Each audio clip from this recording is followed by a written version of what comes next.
మహాగణాధిపతయ నమః. సదాశివసమారంభాం శంకరాచార్యమధ్యమాం అస్మదాచార్యపర్యంతం వందే గురుపరంపరాం. శ్రీమాత్రే నమః. ప్రేక్షకులందరికీ స్వాగతం.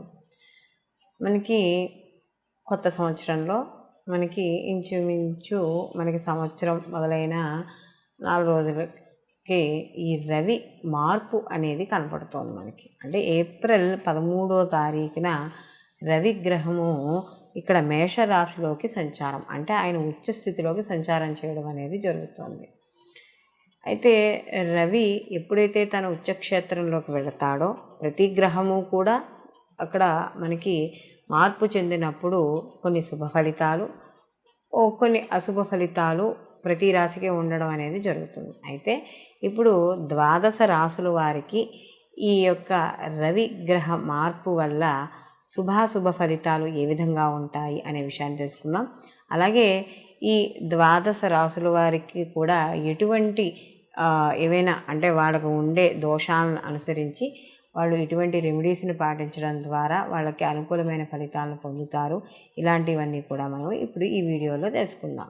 మకర రాశి వారికి కానీ చూసుకుంటే ఈ యొక్క రవి అర్ధాష్టమ రవిగా రావడం అనేది జరుగుతుంది. అంటే అర్ధాష్టమ రవి కాస్త ప్రభావం అనేది కొంచెం చిన్న కలహాలు, ఇబ్బందులు అనేవి ఇవ్వడం అనేది జరుగుతుంది. అయితే ఇక్కడ వీళ్ళకి కానీ చూసుకున్నప్పుడు అంటే ఈ రవి వీళ్ళకి అష్టమాధిపతి అయ్యాడు. అందులో ఈయన అర్ధాష్టమ రవిగా సంచారం చేయడం అనేది జరుగుతోంది కాబట్టి కాస్త వాహనాల మీద నడిపేటప్పుడు కాస్త జాగ్రత్త వహించాలి. ఎందుకంటే ఒక్కోసారి మార్గం మధ్యలో ప్రయాణాలలో ఆటంకాలు ఏర్పడతాయి. ఎట్లా అంటే ఏదైనా ఒక టైర్ పంచర్ అవ్వడమనో, లేకపోతే ఏదైనా ఒక పెట్రోల్ అయిపోవడమనో, లేకపోతే బండి రిపేర్ రావడమనో, ఏదో రకంగా ప్రయాణాలలో అలసట ఏర్పడడం, ఆటంకాలు కలగడం, ఇలాంటివన్నీ కూడా ఏర్పడతాయి. భార్యాభర్తల మధ్య కాస్త కొంచెం అన్యోన్యత అనేది లోపించడం అనేది జరుగుతుంది. అలాగే కుటుంబ పరంగా కానీ గృహంలో కానీ చూసుకుంటే చిన్న ఆటంకాలు, లేకపోతే వివాదాలు, ఏవో ఒక వాదనలు ఇలాంటివి జరుగుతూ ఉండడం వల్ల కాస్త మానసిక విచారం అనేది ఏర్పడడం అనేది జరుగుతుంది. ఆరోగ్య విషయాల్లో కూడా కాస్త జాగ్రత్త వహిస్తూ ఉండాలి. అలాగే ఏవైనా కార్యక్రమాలు చేపడితే కూడా కార్యక్రమాల్లో విఘ్నాలు ఏర్పడడం అనేది జరుగుతుంది. కాబట్టి అలాంటి విషయాలలో కాస్త జాగ్రత్త వహించుకోవాలి. అలాగే ఏవైనా భూములు కొనుగోలు అమ్మకాలు చేసేటప్పుడు రియల్ ఎస్టేట్ వ్యాపారస్తులు ఎవరైనా ఉంటే వీళ్ళందరూ కూడా కాస్త జాగ్రత్త వహించుకుంటూ ఉండడం అనేది మంచిది. అలాగే ఈ రాశిలో ఎవరైతే విద్యార్థులు ఉన్నారో వాళ్ళు కూడా కాస్త చదువు మీద దృష్టి అనేది కాస్త శ్రద్ధగా పెట్టాలి. అయితే ఇక్కడ రవి చతుర్థ స్థానంలో ఉన్న ఉచ్చ స్థితిని పొంది ఉన్నాడు కాబట్టి కొంత తీవ్రత అనేది తగ్గే అవకాశం అనేది ఇక్కడ మనకి కనబడుతోంది.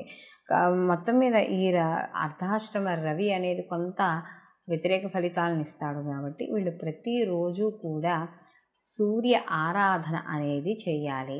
సూర్య ఆరాధన చేసేటప్పుడు కొంత నిత్య దీపారాధన చేసుకుంటూ ఎర్రటి ఒత్తులు 2 ఒత్తులను తీసుకొని ఆ ఎర్రటి ఒత్తులు నూనెలో ఉంచి నువ్వుల నూనెతోనైనా సరే ఆవు నూనెతోనైనా సరే దీపారాధన చేసి కాస్తంత బెల్లంతో చేసిన పరమాన్నాన్ని నివేదన చెయ్యాలి. సూర్యభగవానుడికి నివేదన చేసిన తర్వాత ఆ నివేదన ప్రసాదంగా స్వీకరించాలి. లేదా మీకు దగ్గరలో ఏవైనా గుళ్ళు ఉంటే నవగ్రహ ప్రదక్షిణాలు ప్రతిరోజు 11 ప్రదక్షిణాలు చేసుకోవడం, ఆదివారాల నియమాలు పాటించడం ద్వారా వీళ్ళకి మరిన్ని మంచి ఫలితాలు పొందడం అనేది జరుగుతుంది. అయితే మనం ఇప్పుడు 12 రాశుల్లో మనకి ఏ రాశికి ఆ రాశి గురించి రవి యొక్క మార్పు గురించి చెప్పుకున్నాం. మారడం వల్ల అసలు సహజంగా రవి ఆత్మకారకుడుగాను, అలాగే రవి గ్రహాల్లో కల్లా రాజుగాను చెప్పడం అనేది జరుగుతుంది.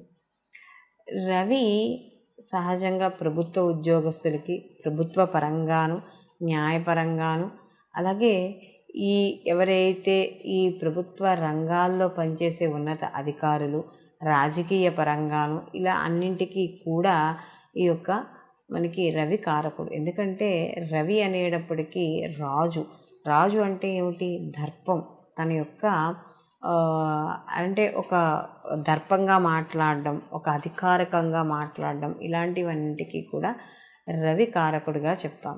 అందులో రవి ఇప్పుడు మనకి ఉచ్చ స్థితిలోకి వెళ్ళాడు. అంటే రవి ఎప్పుడైనా ఉచ్చ స్థితిలో ఉన్నప్పుడు అదే ఉచ్చ స్థితిలో మనకి జన్మజాతకంలో కూడా రవి ఉచ్చలోనే ఉన్నాడు అని అనుకున్నప్పుడు ఎలా ఉంటుంది అంటే ఎక్కువగా ప్రభుత్వ రంగాల్లో వీళ్ళు రాణించడం అనేది జరుగుతుంది. అంటే ప్రభుత్వపరమైన ఉద్యోగాలు ఎక్కువగా చేయడం, అంటే జాతకంలో కూడా రవి ఉచ్చులో ఉండి ఆ లగ్నానికి యోగకారకమై ఉండి లేదా ఆ లగ్నానికి మిత్రుడై ఉండి కాస్త ఉన్న స్థితి బాగున్నప్పుడు ఖచ్చితంగా ఆ యొక్క ప్రభుత్వ రంగానికి సంబంధించిన ఉద్యోగాల్లో కానీ రాజకీయ పదవుల్లో కానీ వాళ్ళు ఉండడం అనేది జరుగుతుంది. అంటే రాజకీయ పరంగా కూడా వాళ్ళకి పేరు ప్రతిష్టలు ఎక్కువగా ఉండడం అనేది జరుగుతుంది.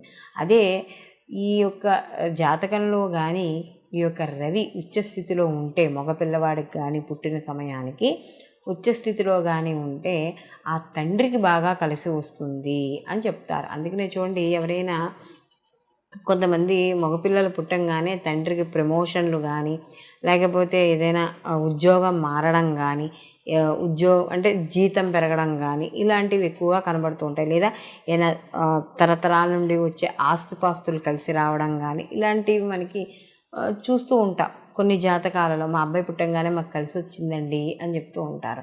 కాబట్టి ఇలాంటి వాళ్ళందరూ ఏమిటంటే ఆ యొక్క రవి ఉచ్చ స్థితిలో ఉండంగా పుట్టిన బిడ్డలు ఎవరైతే ఉన్నారో వాళ్ళ తండ్రికి బాగా కలిసి రావడం అనేది జరుగుతుంది. అలాగే ఆడపిల్లలైతే, అంటే ఒకవేళ ఆడపిల్లలకు కానీ రవి ఉచ్చలో ఉన్నాడు అనుకోండి, వాళ్ళకు కూడా ప్రభుత్వ పరంగా కానీ లేదా గవర్నమెంట్ అండర్టేకింగ్ ప్రకారంగా ఉన్నవి కానీ లేదా గవర్నమెంట్లో ఉద్యోగం చేస్తే ఎంత సెక్యూరిటీగా ఉంటుందో అంత సెక్యూరిటీ ఉండడం, ప్రతి విషయంలోనూ క్లియర్గా ఉండడం, ఒక ముక్కు సూటి మనిషిగా ఉండడం, అంటే అబద్ధాలు ఆడకపోవడం, అధర్మంగా ఉండకపోవడం, ఇలాంటివన్నీ కూడా ఆడపిల్లలో ఉండడం అనేది జరుగుతుంది. అలాగే ఈ రకంగా రవి కానీ ఉచ్చస్థితిలో ఉంటే వాళ్ళకి వివాహం అయిన తర్వాత భర్తకి కలిసి రావడం అనేది ఎక్కువగా జరుగుతుంది. అంటే ఇటు తండ్రి కన్నా భర్తకి ఎక్కువగా కలిసి రావడం అనేది జరుగుతుంది. అందుకనే కొంతమంది ఆడపిల్లలు పెళ్ళి వెళ్ళిపోయిన తర్వాత వెంటనే భర్తకి కలిసి రావడం,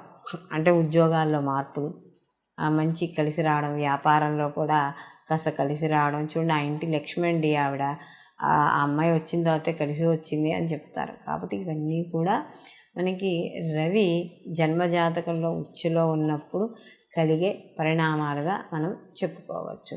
కాబట్టి ఈ విధంగా రవి ఉచ్చ స్థితిలో ఉండడం వల్ల మనకి ఇంతకు ముందర ఏ రాశికి ఆ రాశి అయితే ఏవైతే చెప్పుకున్నామో అటువంటి ఫలితాలు గోచార ఫలితంగాను, ఇప్పుడు మనం చెప్పుకున్నది జన్మజాతక ప్రకారం రవి ఉచ్చులో ఉండడం వల్ల ఈ యొక్క ప్రభుత్వ రంగానికి, రాజకీయ రంగాల వారికి, అధికారులకి, అధ్యాపకులకి, వీళ్ళందరికీ కూడా కాస్త అనుకూలంగా ఉండడం అనేది జరుగుతుంది.